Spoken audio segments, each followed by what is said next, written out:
something I'm a big believer in is treat your supervisor as your number one customer. Mm-hmm. So we'll make the supervisor a her in this case, just to put a pronoun. So I would want to know what her kind of goals and objectives and priorities are. And I'd want to make sure you deliver on that first and foremost. And you're regularly communicating that.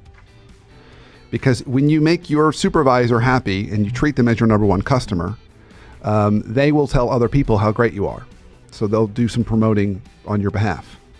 So I would make sure you always make those first. Okay.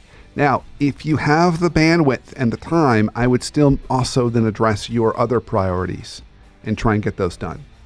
And you can either do it through your supervisor by saying, oh, I also want to take on these other things. But if you feel like they're not going to buy into those, do them on the side.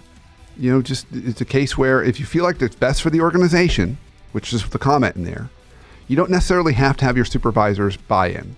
When a supervisor doesn't buy into ideas that are best for the organization, there are one of two reasons why, usually. The first one is because they're afraid of the politics around that. Mm-hmm. And so there could be political reasons, or they don't understand what you're trying to do.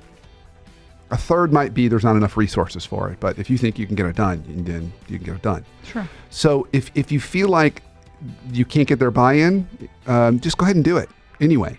As long as you know it's best for the organization. It's easier to ask for forgiveness and say, oh, I'm sorry, I didn't know. Yeah. But I would want to find other supporters or advocates. So maybe it's not your supervisor, but your supervisor's boss. And as long as they're in the know, or you create a committee that works on that other thing. Mm-hmm.